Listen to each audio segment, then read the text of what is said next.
Udin hasanah. Wahai sekalian manusia, kalian bertakwalah kepada Allah dimanapun berada. Jadi orang soleh dimana aja berada. Saya suka bilang bahwa bila orang soleh dalam keramaian, belum tentu dia soleh dalam kesendirian. Tapi kalau dia udah soleh dalam kesendirian, udah bisa dipastikan dia akan soleh dalam keramaian. Nggak dilihat orang aja dia takut sama Allah, apalagi dilihat sama orang. Tapi kalau ketemu orang yang soleh dalam penampilan dalam keramaian, kelihatannya bener banget, belum tentu dalam kesendirian. Maka itu orang yang akan mendapatkan naungan nanti di yaumul qiyamah adalah orang yang dzakarallaha khaliyan fafadat ainah. Dia ingat Allah khaliyan dalam kesunyian. Tengah malam tetangga kagak tahu, laki kita kagak tahu, lagi pulas banget orang seharian kerja. Ibu bangun, nggak ada yang diharapin kecuali illa ibtigha'illah, kecuali ingin mendapatkan keridhaan dari Allah. Nggak ada yang nonton manusia, dia ingin diponton oleh Allah, dinilai oleh Allah. Dalam tanda kutip dia curi perhatian. Wan nasu niyam. Saat manusia lagi tidur dia bangun. Maka mereka adalah orang-orang yang apabila dia menangis dalam zikirnya, dia termasuk 7 golongan yang akan dinaungi nanti di yaumul qiyamah. Gak main-main, tapi suruh ngingetin betul urusan yang suka dilupain oleh banyak manusia. Fayu'maru bihi ilan nari, maka dari lantaran dia amal kejelekannya lebih banyak atau lebih unggul, maka diperintahkan dengan itu dia masuk ke dalam neraka. Kalau kita baca Al-Quran berkali-kali diulang di dalam Al-Quran, bagaimana secara detail Allah menceritakan perihal mereka yang di dalam neraka tadi. Hadani khasmani ikhtasamu fi rabbihim فالذين كفروا قطعت لهم ثياب من نار يصب من فوق رؤوسهم الحميم يسحر به ما في بطونهم والجلود ولهم مقامع من حديد كلما أرادوا أن يخرجوا منها من غم أعيدوا فيها فذوقوا عذاب الحريق هذا لخصمان اختصموا. Ini dua kelompok orang-orang yang Islam dengan orang-orang yang non-Muslim. Mereka selalu bersengketa, mereka selalu berselisih, masing-masing mereka menganggap Tuhan yang paling benar. Allah ceritain dalam Al-Quran. Kan orang-orang Buddha, orang-orang Hindu, orang-orang Kristen, mereka juga menganggap Tuhan yang mereka sembah Tuhan yang paling benar. Allah udah ceritain, hadani khasmani ikhtasamu. Mereka akan terus berdebat fi rabbihim, perihal dari Tuhan mereka. Tapi kata Allah, falladzina kafaru qutti'at lahum thiyabun min nar. Maka orang-orang yang dia ingkar kepada Allah, qutti'at lahum thiyabun min nar, dia dipotongin, dibikinin baju dari api neraka. Ya Allah, salimna ya Rabbana, salimna wa'adana wa durniyatina. Gak kebayang jahit bajunya dari api neraka. Kalau di dunia dibuat jahit baju sutra enak, sutra, bajunya baju neraka. Nggak sampai di situ doang. Yusabbu min fawqihim fawqi ru'usihimul hamim. Disiram dia dari punya kepala. Apa yang disiramnya? Dengan apa? Air yang mendidih. Apa yang terjadi? Ayat selanjutnya menceritakan yusharu bihi ma fi butunihim wal julud, akan hancur lebur semua yang ada di dalam perut mereka dan kulit mereka. Kayak apa tuh panasnya? Kita kesiram air yang mendidih aja, buru-buru nyari odol buat kita obat itu. Kalau orang dulu ada kecap ya kecap, ada odol ya odol. Yang rada enakan itu pakai bubur. Ini disiramnya air yang mendidih, yang kalau itu udah disiram akan membuat apa yang di dalam perut mereka hancur dan kulit-kulit mereka hancur. Walahum maqami'u min hadid, dan kaki mereka dirantai, diikat dengan besi, rantainya besi. Kullama aradu an yakhruju minha min gham, setiap kali mereka ingin untuk keluar dari neraka itu, min gham, dari lantaran begitu pedihnya siksaan di dalam kubur, u'idu fiha faduqu 'adzabal hariq, kami tahan, kami kembalikan mereka ke situ. Jadi kalau membayangkan neraka, apa yang diceritakan oleh Allah, lubangnya besar, manusia berlomba untuk naik mendaki, saking gak sanggupnya. Berkali-kali Allah ceritakan di dalam Al-Quran menunjukkan ini perihal ancaman yang sering dilupai. Jadi kalau kita ngaji tentang ulumul Quran, perihal mengapa Allah mengulang-ulang pesannya di dalam Al-Quran, dari lantaran pesan itu banyak dilupakan oleh manusia. Fatatakallama sya'ratun min sya'rati 'ainaihi, maka berbicaralah sya'ratun min sya'rati 'ainaihi, satu lembar rambut dari lembaran-lembaran rambut bulu matanya. Sya'ratun min sya'rati 'ainaihi, lembaran bulu mata kita, bulu mata yang asli, bukan bulu mata yang dibeli di pasar yang bikin jadi lentik. Bulu mata yang asli nempel. Ini kadang-kadang udah bulu mata kojor-kojor, lurus-lurus, pengen juga dibohongin orang banyak pakai bulu mata yang lentik supaya melihat orang begini, suka saya kritisi.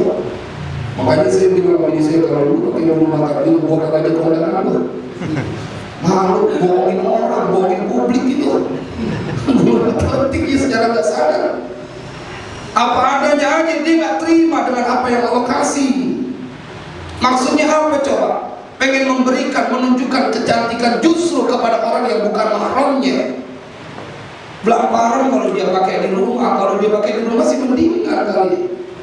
Dari kumis sore dia pakai bulu mata yang lentik biar suaminya kelihatan resep gitu. Ya itu cakep kalau itu dalam rangka membahagiakan suami. Itu dipakainya di lagi acara. Yang kenal kagak apa kagak lagi. Nah, ini kalau udah ngaji begini kita ya perlu kita pakai pelan-pelan. Emang kagak boleh membohongi publik, kebohongan supaya dinilai, mamerin kecakapannya yang benar-benar cakep alamnya juga gak boleh, apalagi emang yang bohong-bohongan. Ini kalau di rumah yang tukang jual bulu mata saya di komplain nih, gara-gara Ustaz gak laku saya bilang.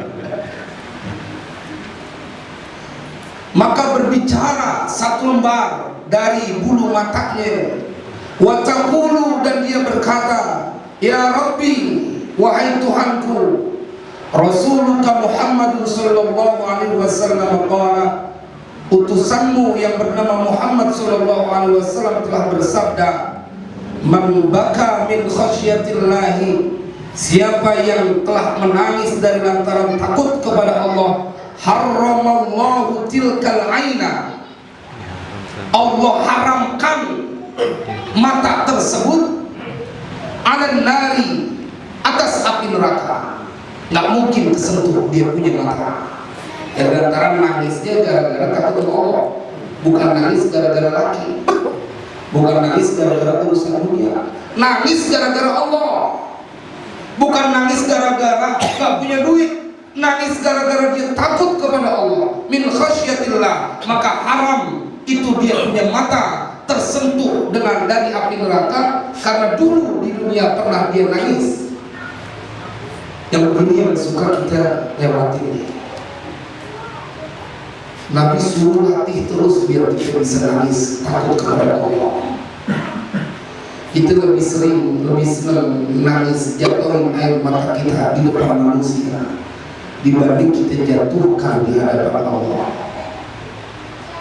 Ada bagian kisah yang menarik dari seseorang yang dia punya anak terlahir dalam keadaan buta. Umur 2 tahun dia ajak berobat. Dia bilang annaha maftuhatani tataharrakani walakin la tubsir. Kedua mata anakku dia terbuka, kedua-duanya buka. Tataharrakani, dua-duanya bergerak, tetapi nggak bisa lihat. Kan kalau orang buta maafkan tadi biasanya nggak bergerak atau tertutup. Ini mah kayak orang normal. Dia berobat cari ke dokter, ke tabib, kemana aja nggak mungkin disembuh, nggak mungkin sembuh. Orang tua yang mana yang sanggup melihat penderitaan anaknya? Dia masuk dalam kategori orang yang putus asa.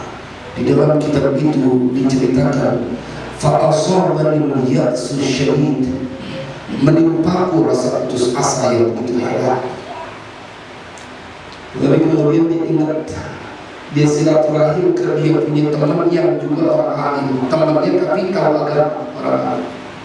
Dia cerita, dia nggak bayangin kalau anak perempuannya bakal jadi orang yang buta, gimana nantinya. Itu kan yang terjadi pada diri kita, Pak. Kalau kita lihat anak kita kadang-kadang tabah dengan hal penderitaan masalah yang kita hadapi. Tapi orang tua kita lebih sering nyerah, nggak tabah, nggak kuat kalau itu terjadi lihat pada anak kita. Benar tuh? Kalau udah jatuh di anak tuh, kita bawaannya dengan saja. Mengapa anak yang bontot lebih disayang dibanding anak yang nomor sekian? Saya dulu suka berisik, saya suka ngomong, saya suka ngelekin anak saya yang bontot, saya suka ngelekin filosofi anak bontot. Ini orang kecil mulai berpati lebih mesin segini aja. Saya tuh punya anak sampai 3 doang. Terus saya lagi ngelekin anak tadi saya bontot gitu.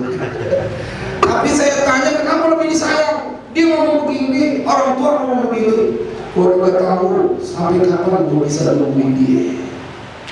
Kalau abang-abang lu kan, lu kira anak gua temenin,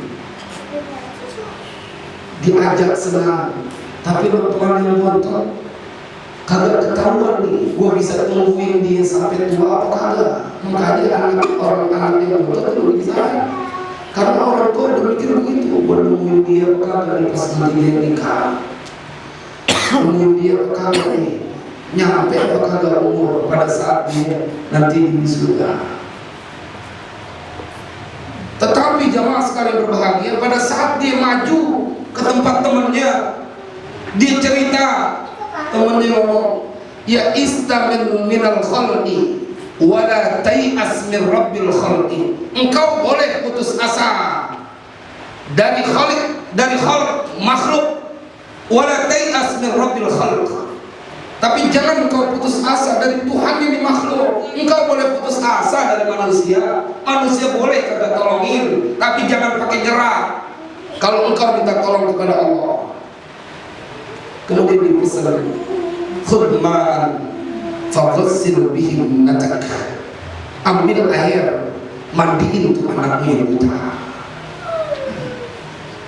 Tetapi pesan orang alim ini jangan diterima secara mentah-mentah, secara harfiah. Secara harfiah kita akan ambil ember terus kita buyangin anak kita, bukan itu.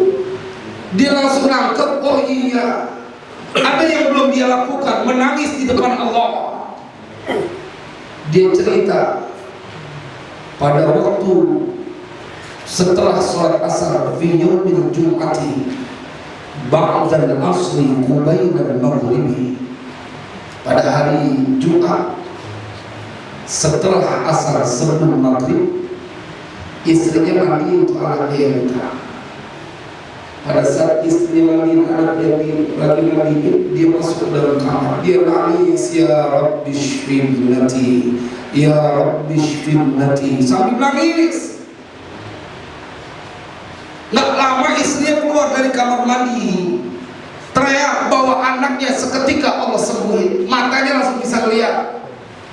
Ini dia yang disebut mandikan masalahmu dengan air mata. Air mata di hadapan Allah. Kita sering nangis kepada manusia, tapi kita lupa dan kita jarang untuk nangis di hadapan Allah. Sendirian kita nangis. Waduh, nikmat betul nangis. Sampai segar kita dengan sholat. Ini yang diceritakan oleh Nabi ketika beliau masuk ke Masjid Nabawi. Aku melihat di sudut depan masjid bagian dalam Imam Ali bin Abi Thalib. Ali bin Abi Thalib dia sedang sholat, dia nangis. Aku mendengar dari sebelah kiri, aku mendengar bacaan Utsman dalam sholatnya dan dia sedang menangis. Aku mendengar Abu Bakar, dia juga sedang menangis. Abu Bakar tak kuat menjadi imam karena selalu nangis. Ini kita ketemu di banyak kitab Sahih Bukhari, Sahih Muslim ketika Siti Aisyah meminta, ya Rasul jangan ayahku yang jadi imam menggantimu karena dia tak kuat kalau jadi imam, pasti nangis. Kita lupa bahwa air mata kita begitu berharga di hadapan Allah Jalla Jalaluhu. Maka ini orang atau mata yang diajak menangis pada saat di dunia nanti akan mengadakan pembelaan. Ini disebut dengan syafaat. Jadi syafaat itu dari Rasulullah, juga dari orang-orang, atau yang di sini di kitab ini dari anggota tubuh yang paling kecil. Dia akan mengadakan pembelaan. Ya Allah, Nabi-Mu bersabda, siapa yang menangis karena takut kepada Engkau, maka tidak akan tersentuh api neraka. Fayaghfirullahu lahu wa yastakhlisuhu, maka kemudian dia Allah mengampuninya dan membebaskannya dari siksa api neraka. Bibarakati sya'ratin wahidatin kanat tabki min khasyatillah fid dunya, dari lantaran keberkahan satu lembar rambut bulu mata yang diajak menangis dan lantaran takut kepada Allah pada saat di dunia. Subhanallah, satu lembar mata bulu mata itu bisa membuat orang yang harusnya dimasukkan ke dalam neraka terbebas. Wa yunadi Jibril alaihi salam, dan memanggil Jibril alaihi salam, naja fulan ibn fulan bi sya'ratin wahidatin, telah selamat fulan bin fulan dari lantaran satu helai rambutnya, bulu matanya. Satu helai bulu mata doang. Orang kudu menyiapkan dari sekarang amal apa yang akan menyelamatkan dia dari panas neraka. Kita kena panas panjang di Jakarta aja, itu banyak yang suka ngomong neraka lagi bocor, panas benar. Tapi kalau kita ketemu hadisnya memang begitu, neraka hembusan itu, panas yang ada di dunia itu kalau berbagai panas min faihi jahannam, dari hawa neraka jahanam itu berasa panas ini dunia kalau panas banget. Bukan bahasa kita neraka bocor, kayak ada tukang tambelnya lagi. Kalau kita suka menangis, maka kita ngaji bab ini menjadi bagian dari yang akan memberikan pembelaan. Wa fi bidayatil hidayati, dan dalam kitab Bidayatul Hidayah, idza kana yaumul qiyamati, apabila telah terjadi hari kiamat, jika bi jahannam fatazfara zafratan, didatangkan kepada neraka jahanam, dan neraka jahanam itu sedang tazfar, mengeluarkan suara rintihan, suara gemuruh, zafratan, gemuruhan.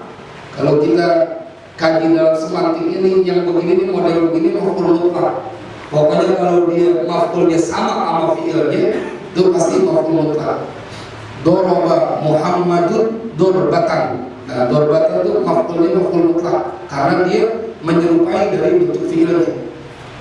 Kalau daraba Muhammadun al-kalba, maka kalbanya menjadi maf'ul bih. Tapi kalau darbatan menjadi maf'ul mutlaq karena dia serupa dengan fi'ilnya. Fatajithu kullu ummatin. Ini fi'il madiyah jafa yajithu. Berlutut, maka berlutut tiap-tiap umat ala rukabiha. Jamak takdir dari rukbatun, dengkul. Baina surrah wa rukbah, auratnya laki-laki antara pusar sampai lutut. Rukbatun jamak taksirnya rukabun. Setiap orang akan berlutut di atas, akan berlutut min hauliha, dari lantaran takut. Ha ay khafa, takut, dia berlutut dalam keadaan takut. Kama qala Allah Ta'ala, sebagaimana firman Allah Ta'ala, wa tara kulla ummatin jasiyah, dan kau akan melihat setiap umat. Di Al-Quran surat Al-Jathiyah akan melihat semua umat nanti akan berlutut. Jadi kalau kita contohin dia berlutut begini, dia nanti akan begini semua, duduknya di hadapan begini. Semuanya akan begitu. Dan lantaran ketakutan dia diri di atas lututnya. Ini yang kemudian kenapa kalau kita ketemu di pesantren-pesantren salaf, dia santri-santri itu diajarin jalan dengan lutut. Karena patokan ini, kalian nanti akan dikumpulkan di hadapan Allah dengan berlutut. Tapi jangan sampai berlututnya kita dalam ketakutan.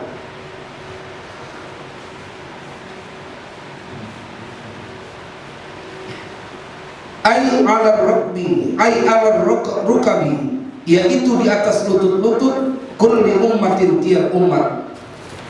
Tud'a ila kitabiha, dia akan dipanggil untuk mendatangi catatannya.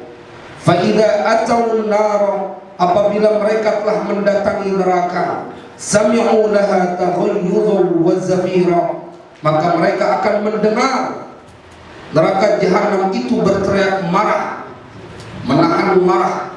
Neraka aja marah. Lu keterlaluan amat sih sampai bisa masuk neraka gitu. Dia marah. Emangnya belum ada yang datang kasih peringatan. Kalau kita buka surat Tabarak itu begitu tuh diceritain. Alam ya'tikum nadhir, apakah tidak datang kepadamu yang memberikan peringatan sehingga engkau kalian masuk juga ke dalam neraka? Emangnya nggak ada yang ngingetin? Neraka marah, keterlaluan banget sampai manusia masuk ke dalam neraka. Zafira, dia bergemuruh. Tusma'u zafratuha min masiratin 500 amin. Didengar, dapat didengar itu gemuruh neraka min masiratin 500 amin, dari perjalanan 500 tahun perjalanan. Oh, bukan bicara 500 kilo, 500 tahun. Sama kayak kalau kita bicara ini dua dosa yang tidak akan mencium baunya surga dari 500 tahun perjalanan. Kalau kita ngaji kitab Ihya, Imam Ghazali masuk ini hadis. Innal jannata yujadu rihuha min masiratin 500 amin wa la yajidu rihaha aqul wa la qatil rahim. Sesungguhnya semerbak wangi surga itu tercium dari 500 tahun perjalanan. Sama nih, neraka gemuruhnya terdengar dari 500 tahun perjalanan. Surga wanginya tercium dari 500 tahun perjalanan. Wala yajidu rihaha, dan tidak akan mencium dia punya bau itu surga. Tidak akan manusia mencium surga baunya itu. Dua golongan, aqul wala qatil rahim, anak yang durhaka sama orang tua dan yang memutuskan silaturahim. Kalau bakal berjalan ke masuk surga, nyiumnya juga ada, baunya juga ada. Padahal baunya 500 tahun perjalanan. Makanya kita kalau ketemu ada anak yang nyakitin hati orang tua, dia ziarah berkeliling seluruh tempat penziarahan wali-wali yang ada di Indonesia, tapi tetap dia tidak akan mendapatkan baunya surga kalau dia meninggalkan goresan luka di hati seorang. Apakah itu adalah surga? Ziarah sering, tapi kemudian orang tua kurang baik, ziarah tetap. Tapi ada yang lebih keramat lagi, yang Allah perintahkan di dalam Al-Quran. Wa wasailal insana biwalidayhi husna. Dan kami mewasiatkan, kami memerintahkan kepada manusia untuk berbuat baik kepada kedua orang tuanya. 4 kali ini pesan disuruh oleh Allah di dalam Al-Quran. Segitu pentingnya, segitu banyak yang melanggarnya. Jemaah sekalian berbahagia, cuma satu yang gak boleh diturutin orang tua kalau dia punya perintah. Kalau memerintahkan untuk syirik billah, itu doang. Kalau kita baca di hadis itu ketemu, bila ayahmu menyuruhmu keluar dari dunia ini, keluarlah. Mau kemana kita dari dunia lagi? Ingin diceritakan betapa kalimat yang keluar dari setiap orang tua adalah perintah, manakala tidak bertentangan dengan dia perintah untuk syirik. Kalau perintahnya bukan perintah syirik, laku. Makanya girang kalau yang masih punya orang tua. Tapi kalau kesempatan dia punya, dia gak manfaatin, sampai dia bilang cilaka 3 kali kata Nabi. Dia ketemu sama orang tuanya pada waktu tua, tapi dia gak bisa memastikan dia masuk ke dalam surga. Jika dia masih punya orang tua, ini sendiri. Yang masih punya orang tua, yang orang tuanya ada, yang ngaji dulu. Kalau dia ketemu orang tua pada saat dia udah tua, ente gak bisa memastikan nama ente masuk dalam deretan penghuni surga, orang yang bodoh. Maksudnya Nabi ingin berkata bahwa lakukan kebaikan kepada kedua orang tua, maka surga dijamin.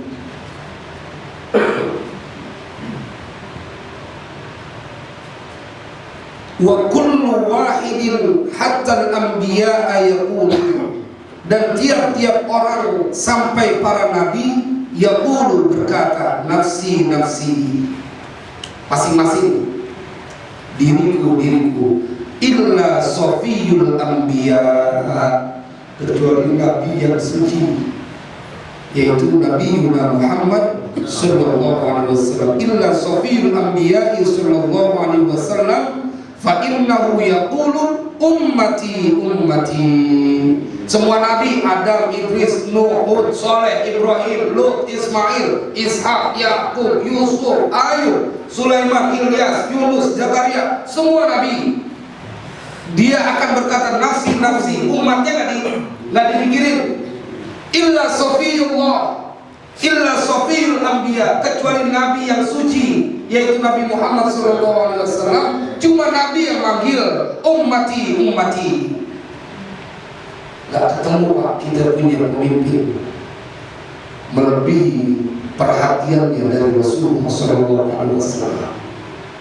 Ini kalau kita membaca ayat itu, yawma yafirrul mar'u min akhihi wa ummihi wa abihi wa sahibatihi wa banihi likulli imri'in minhum yawma idzin sya'nun yughnihi wujuhun yawma idzin musfirah dhahikatun mustabshirah. Ini ceritain berlari ya. Tapi Nabi, anak boleh lari dari ayahnya, ayah boleh lari dari anaknya. Nggak sempat mikirin betapapun dia cinta sayang di dunia, lempengan itu kata Al-Quran ente lari. Nggak mikirin ayah akan lari dari anaknya, istri akan lari dari suaminya, suami akan lari dari istrinya, saudara, empok, abang akan lari dari saudaranya. Kecuali Nabi. Nabi manggil ummati ummati. Para nabi juga hanya berpikir, hanya berucap nafsi nafsi.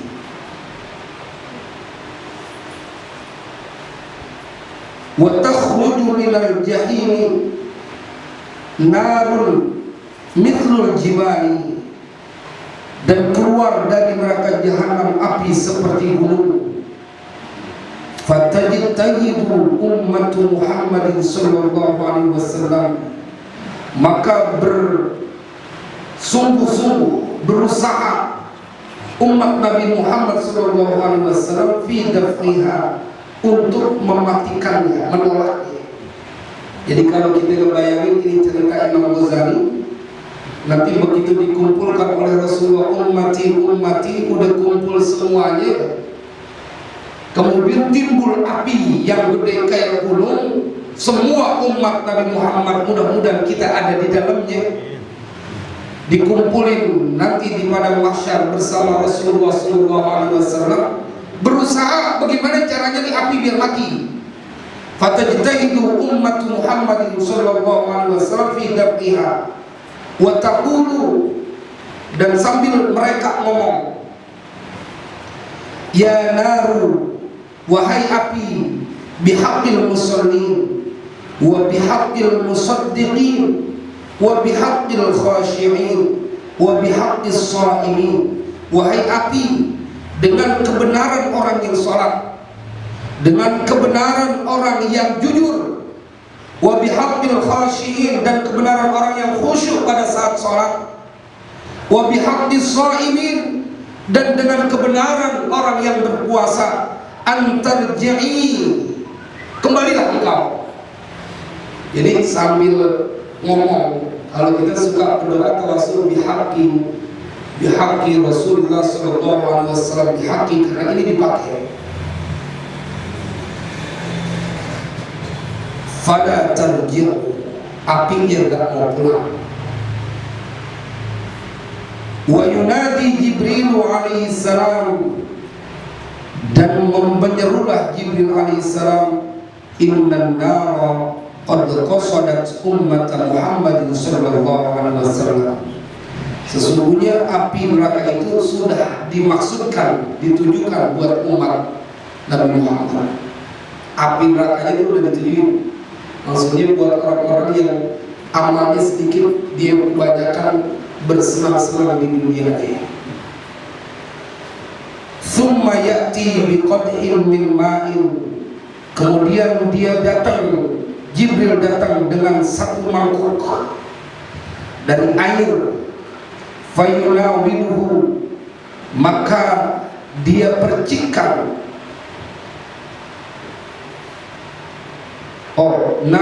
mendapatkan, fayunawiluhu Rasulullah sallallahu alaihi wasallam, Jibril membawa mangkuk yang berisi air, kemudian diterima oleh Rasulullah sallallahu alaihi wasallam, wa yaqulu, dan kemudian Jibril berkata, ya Rasulullah, wahai Rasulullah, khudh hada, ambil ini mangkok, farashihi alaiha, maka siramkan atasnya. Ini mangkok yang isi air disuruh siram atas api, haknya kembali kepada api. Fayurishuhu, maka Nabi menyiramkan mangkuk, air yang ada di mangkuk itu, alaiha, atasnya, fatarfa'u fil hali, maka menjadi padam seketika. Jadi ngomong dengan bahwa dengan pahala puasa, pahala sholat, pahala orang jujur, pahala sedekah, pahala orang berdoa, itu api nggak mau padam. Tapi giliran disemprot dengan air semangkok doang, itu api mati. Padahal api gedenya kayak gunung. Fayaqulu sallallahu alaihi wasallam, maka bertanya Nabi sallallahu alaihi wasallam, ma hadzal ma'u, air apaan nih Jibril? Fayaqulu Jibril, maka berkata Jibril alaihi salam, hadza ma'u dumu'i usati ummatika alladziina baqaw min khasyatillahi ta'ala. Ini adalah air mata orang yang berbuat durhaka kepada Allah dari umatmu, yang mereka menangis karena takut kepada Allah. Dia penuh dosa, kemudian bertobat, menangis di hadapan Allah. Itu air matanya bisa nyelamatin umatnya Nabi Muhammad. Makanya ada pertanyaan, mana yang lebih hebat antara orang yang mu'allaf, masuk Islam dari non-muslim, masuk Islam, dengan orang Islam yang bertobat, bajingan, orang yang hancur-hancuran dalam hidupnya, kemudian dia bertobat. Mana yang lebih mulia? Yang lebih mulia adalah orang yang mau bertobat. Kenapa? Kalau orang non-Muslim dia masuk Islam, emang enggak sesuatu yang aneh. Kalau dia udah kenal ajaran Islam, dia akan tertarik, pasti akan menjadi orang yang taat, karena dia juga dijamin semua dosanya sudah dihapus. Yang hebat adalah orang yang udah kenal Allah, kemudian durhaka, dia lawan Allah dengan perbuatan-perbuatan dosa, dia balik lagi, tuh air matanya kata Jibril bisa bikin mati tuh api yang akan dimatiin oleh umat Nabi Muhammad, tapi nggak bisa. Kalahnya air mata orang yang bertobat segitunya, bukan hanya menyelamatkan dirinya, tapi menyelamatkan api. Makanya orang-orang yang bertobat itu orang-orang pilihan, orang-orang yang benar-benar Allah sayang. Udah bikin dosa, udah ngecewain, Allah pilih lagi. Seperti apa yang terjadi dengan Nabi Adam alaihissalam ketika sudah dosa, kemudian dia bertobat. Redaksinya begitu. Kemudian Allah pilih, summa astafahullah, kemudian Allah memilihnya Adam untuk tobat.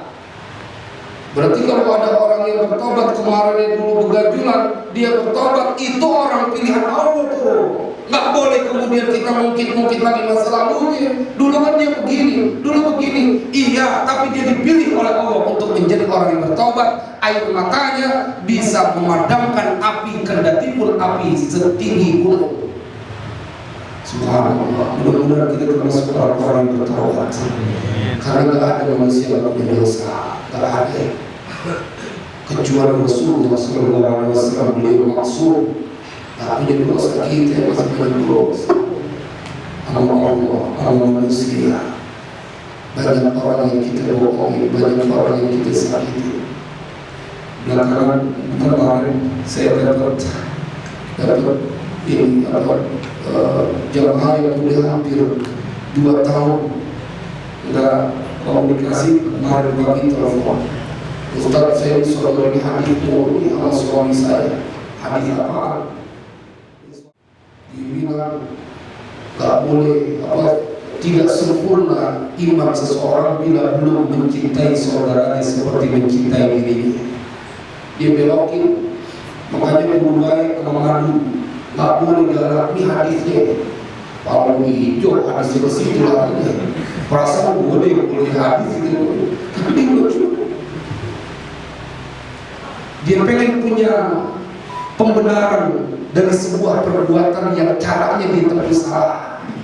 Perbuatannya tidak salah, cuma caranya salah. Sampai-sampai dia bilang, apa iya Ustaz, iman saya nggak sempurna, nggak betul, nggak bisa mengukur manusia. Ente mau bisa loh, sunnah Rasulullah itu bukan cuma nikah doang, bukan cuma itu, ngapa itu doang yang ente ketok. Udah merasa katanya kalau misalnya orang yang masuk surga beda kasus, sejarahnya beda. Itu istrinya Rasulullah. Ada satu istri Nabi yang pengen dicerain, dia gak mau, dia wakafin malamnya buat malam Siti Aisyah, yang penting jangan dicerain. Kenapa? Karena kalau menjadi istrimu akan termasuk penghuni surga. Dia dijamin gara-gara itu. Tapi kalau nyakitin, ngebohongin, akalnya banyak benar, Tuhan marah. Cara tujuannya betul, caranya salah jadi salah. Bagaimana kemudian apa yang betul itu ditempuh dengan sesuatu yang betul juga. Jadi makanya saya bilang dosa kita kebanyakan. Nggak ada orang yang nggak punya dosa. Makanya sebelum roh keluar dari jasa kita harus banyak terus baca istighfar. Kalau sampai dibayar semua ini, mimpi juga jangan. Satu harinya 1000 tahun di dunia, nggak macam-macam. Satu harinya 1000 tahun di dunia. Ini saya yakin yang di sini didoain umurnya panjang sampai 1000 tahun pada mau. Ada yang mau bisa 10 tahun. Ntar anaknya mati, dia nangis. Ntar cucunya mati, dia nangis. Ntar cicitnya mati, dia nangis lagi. Dibuat cicit apa lagi tuh? Cocok kan? Mati. Ayo aja lu punya umur panjang sendiri. Tapi nanti satu hari, kata Allah di dalam Al-Quran, satu hari itu 1000 tahun seperti bilangan kalian.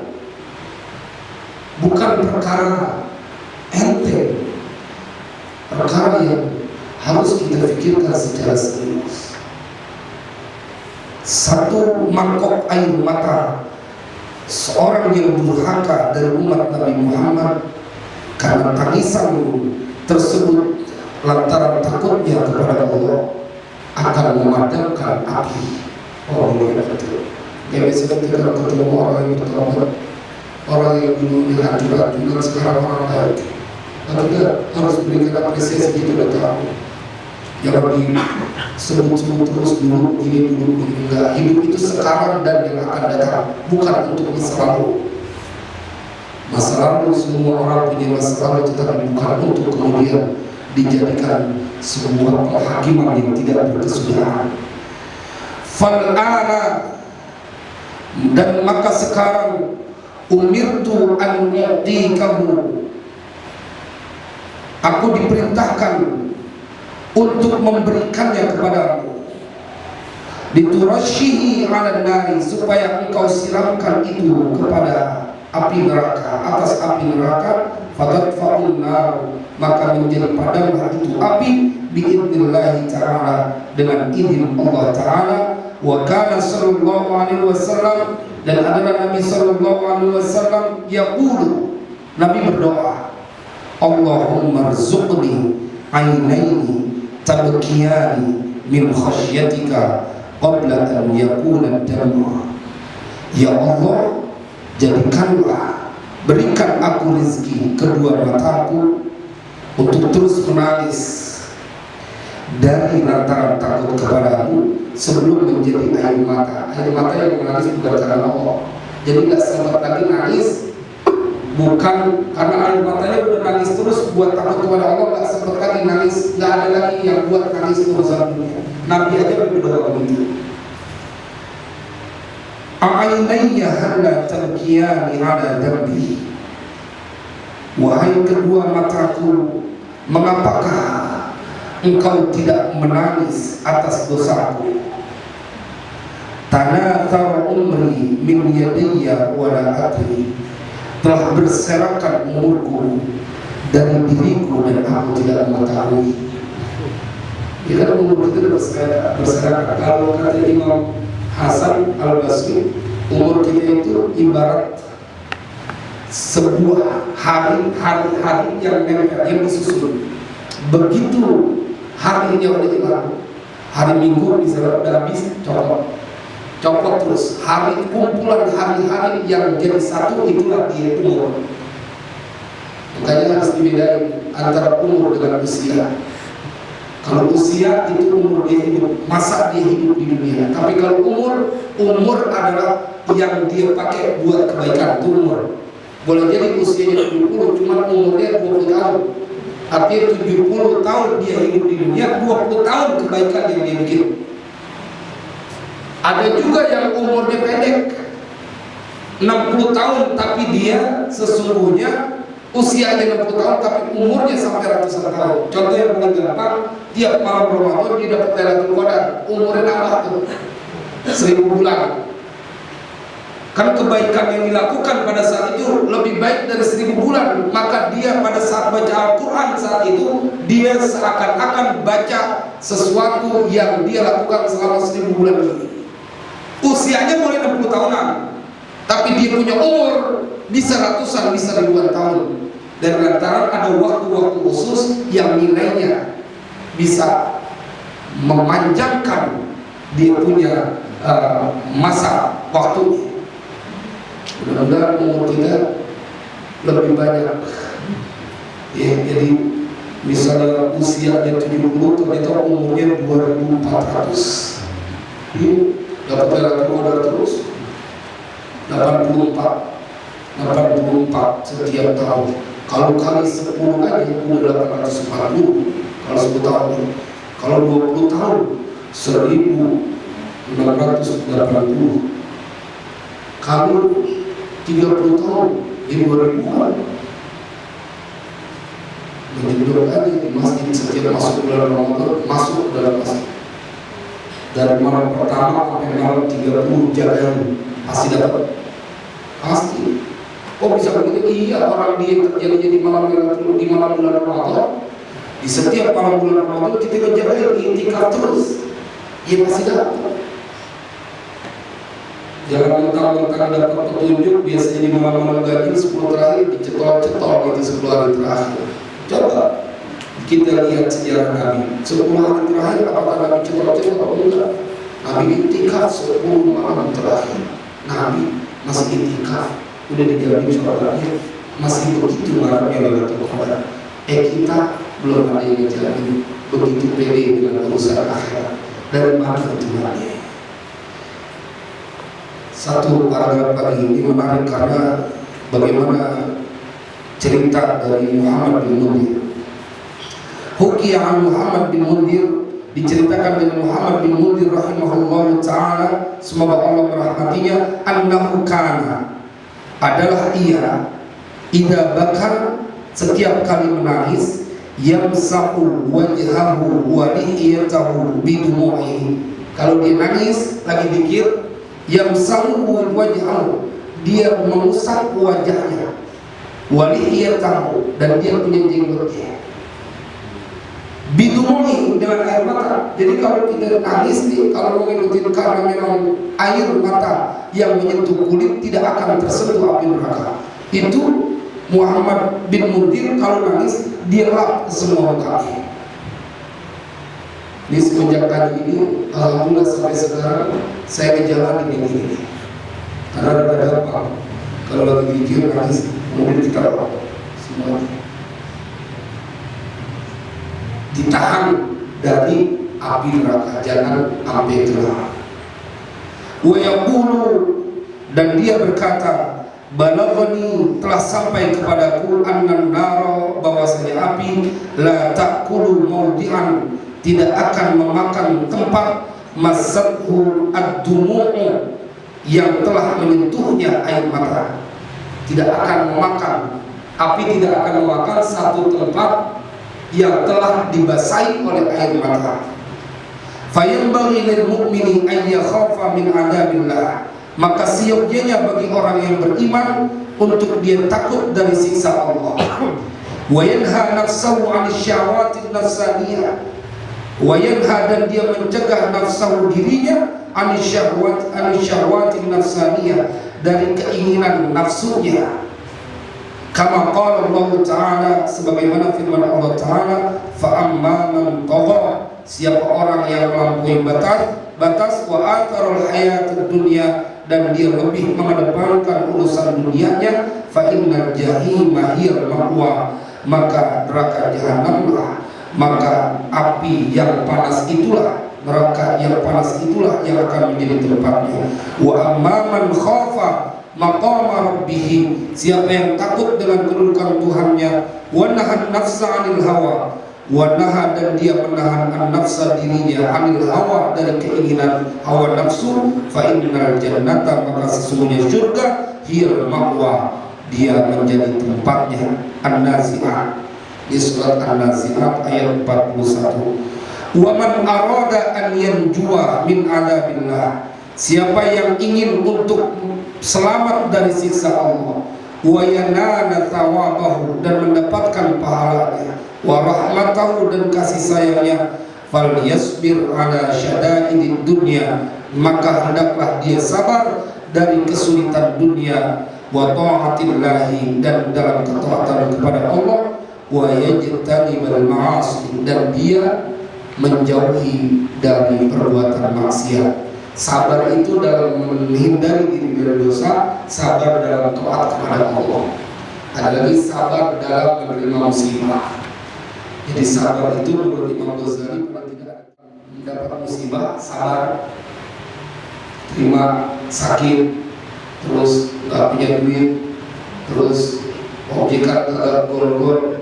Nah, itu sabar dalam musibah. Sabar yang kedua, sabar ketika menolak diri dari dosa.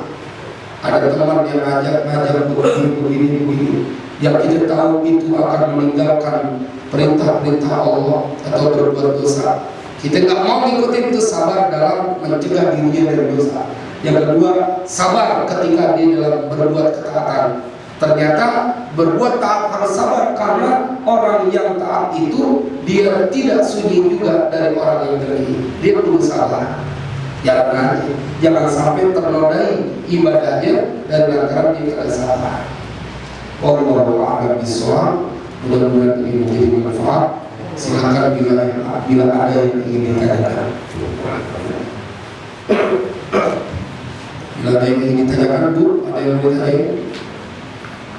Masalahnya bebas, nggak mesti masalahnya ada dalam kajian ini.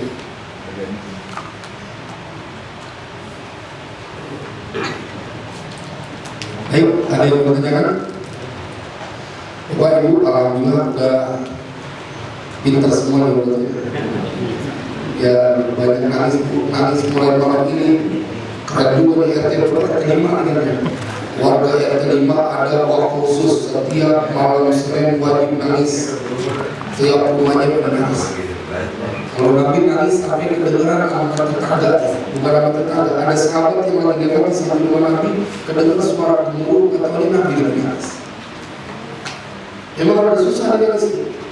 Tapi kalau urusan dunia kan gampang, urusan akhirat kan susah. Bayangin di kuburan sendiri. Kemarin saya sempat cerita kepada satu tim, ada seorang tabi'in yang namanya Rubai bin Khaitam.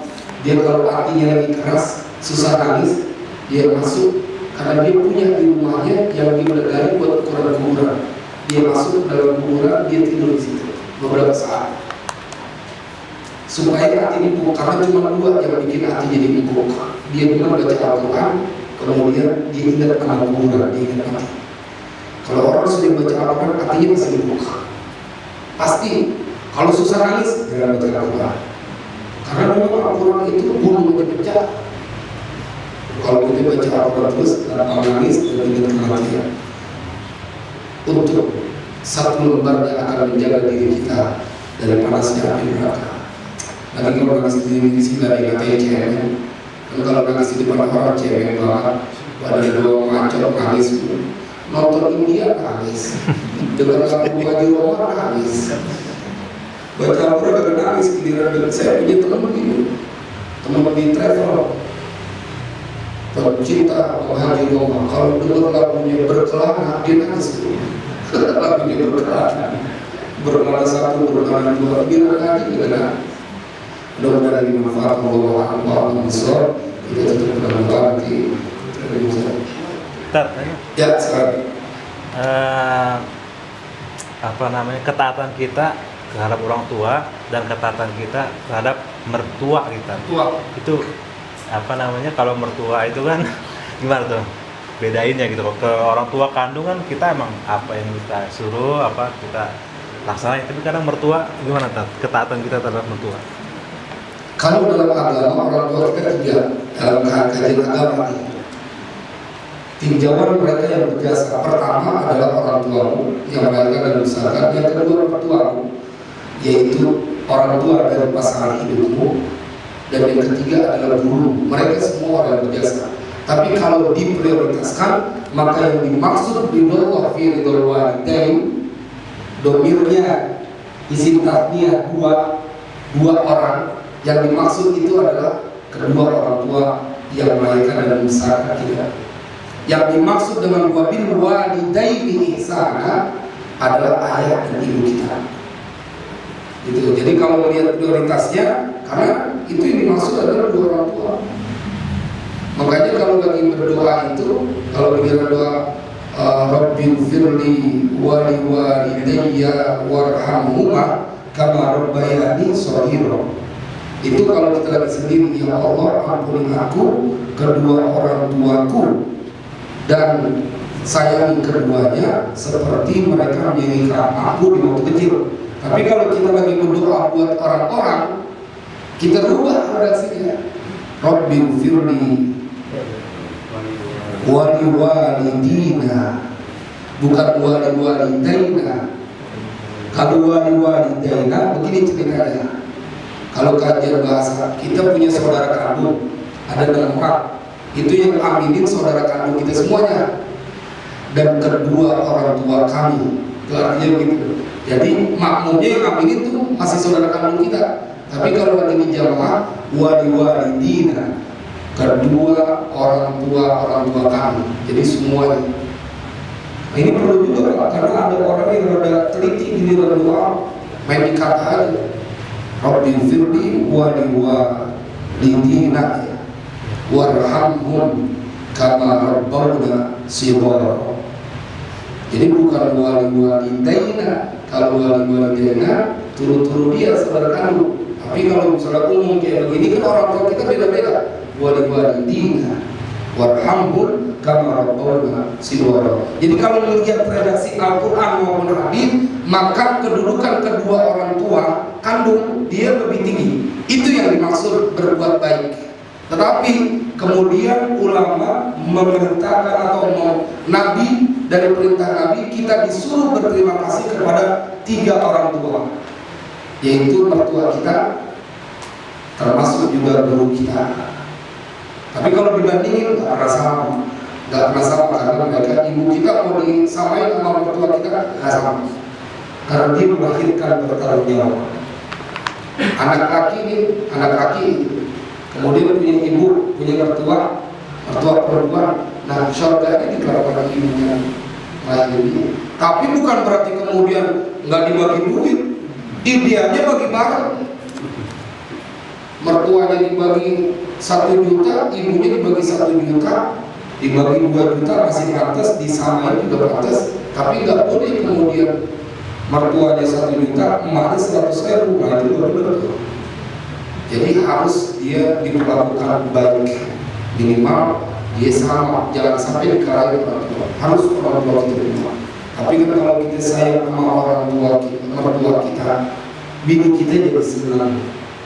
Itu dia mau kita. Sama aja kita ngajarin nanti anak kita, kalau dia nikah dia akan sayang juga teman-teman kita. Kalau ente kagak sayang sama mertua, siap-siap nanti punya mantu sombong ente. Begitu. Karena semuanya harus dibahas.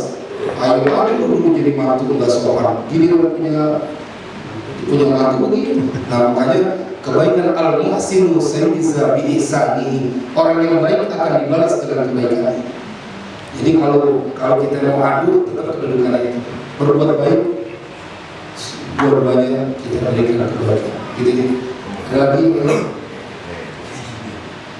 Biasanya kalau udah ada yang ada yang benar-benar. Nah, ya, kategori surganya anak adalah kepada orang tua. Itu surganya suami kepada orang tua. Nah, surganya seorang istri itu kepada suami. Itu yang diartikan seandainya seorang istri itu orang tuanya sendiri tidak baik, apa termasuk itu termasuk ke suaminya? Ya. Surganya seorang anak laki-laki dia bertemu ibunya gitu ya, ridhonya. Surganya istri benar mau sama suami, ridhonya suami. Tapi suami yang mengajarkan kepada kebaikan. Kalau suami ngajarin misalnya putusin silaturahim sama orang tuamu, aku nggak ridho, itu tidak termasuk karena itu melanggar aturan dari Allah. Yang dimaksud adalah suaminya soleh, istrinya diajarin kagak kena aja, ngelawan mulu. Tuh gitu, suami kagak ridho. Pasaran tuh. Nabi ketemu pada saat diajak jalan-jalan ke neraka, melihat banyak perempuan di dalamnya. Kenapa mereka banyak di dalam neraka? Pertama adalah karena mereka kurang berterima kasih kepada suaminya. Kurang berterima kasih aja mengantarkan kepada neraka. Itu hadis ini gitu. Apalagi kemudian melawan, kecuali untuk urusan yang dibenarkan. 1 bulan ngasih uang belanja 500.000 tiap hari makannya minta pakai bandeng, kagak bener. Boleh juga kita ngomong malah mikir. Ngasih 500.000 makan minta mau bandeng doang, mau bandeng dulu gitu kan enggak. Nah kalau dia ajarannya betul, mah haji mah ayo sholat jamaah, bangun sholat subuh, nggak mau bangun juga, itu durhaka. Karena memang tugas suami untuk menyelamatkan, mengajak istri masuk ke dalam surga. Saya kemarin sempat cerita, ada seorang wanita yang namanya Asma binti Umamah, wanita cantik jelita, dilamar oleh orang yang kaya. Dia tolak, sampai bapaknya bingung mau cari gimana lagi. Dia melamar orang kaya, engkau menolak dia. Dia bilang, saya berdoa setiap malam, saya minta bukan didatangkan lelaki yang kaya, saya minta didatangkan calon suami yang bisa menghantarkan saya ke dalam surga. Belakangan kemudian akhirnya nikah dengan Abu Hurairah, teman dia di waktu kecil. Wah, Abu Hurairah ibadahnya terkenal. Jadi nanti kalau misalnya milih mantu harus dilihat agama. Kalau kata bapaknya dia datang orang kaya, terus pakai nolak mau cari yang gimana lagi? Kira-kira bu punya anak perempuan yang melamar anaknya gubernur, anak kagak menolak, kira-kira kita kesel tuh kan? Lu mau gimana lagi? Dulu bapak senang tuh. Biasa gubernur, dia ngomong juga orang kamu salah, biasa sama gubernur. Bukan itu, nih anak dibawa ke surga apa jadi imam yang akan baik apa enggak? Jadi agama yang hidup ini. Apalagi kalau agamanya bagus, duitnya banyak, kalau itu udah jangan pakai mikir banyak lagi, tingkahnya lebih begitu. Agamanya cakep, orangnya cakep, akhlaknya cakep, bandanya cakep. Lalu ngaji salim. Hafalannya cakep, ya. Mudah-mudahan ini menjadi manfaat ya. Kalau kita baca Fatihah, mudah-mudahan Allah berikan kita istiqomah. Ini jalan yang begini menghantarkan kita mendapatkan perjuangan Allah. Berat ya, berasa panas juga. Ada yang udah belum tapi saya lihat sih yang laki kuat-kuat, ibu-ibu udah belum udah betul tapi jadi saksi. Malah justru kalau belum jadi pahalanya lebih banyak, kan dulu nanti 7 lapis lagi 7 lapis bumi. Jadi kalau belum jadi tanggal luas buminya kayak berkenaan kita. Jadi ada orang yang sendiri punya enak justru belum memperbanyak saksi. Jadi kan tambah banyak lagi itu tarah yang kena hati. Jadi saksi 7 lapis. Mudah-mudahan anak-anak kita, semua keturunan kita, Allah berikan pemimpin buat orang Al-Fatihah. Alhamdulillah minasyaitonirrajim. Bismillahirrahmanirrahim. Alhamdulillahirabbil alamin. Arrahmanir rahim. Maliki yaumiddin. Iyyaka na'budu wa iyyaka nasta'in. Ihdinas siratal mustaqim. Shiratal ladzina an'amta 'alaihim ghairil maghdubi 'alaihim waladdallin. Rabbi ighfirli wa liwalidayya wa lil mu'minina amin. بأسمائك الحسنى اغفر لنا ذنوبنا ولوالدينا وذريتنا ولمشايخنا وتلاميذنا وجميع أهلنا ومن اتبعنا والمسلمين والمسلمات والمؤمنين والمؤمنات كافة عامة الأحياء والأموات كفر عنا سيئاتنا واستر على عيوبنا واجبر على نقصاننا وارفع درجاتنا وزدنا علما نافعا ورزقا واسعا حلالا طيبا وعملا صالحا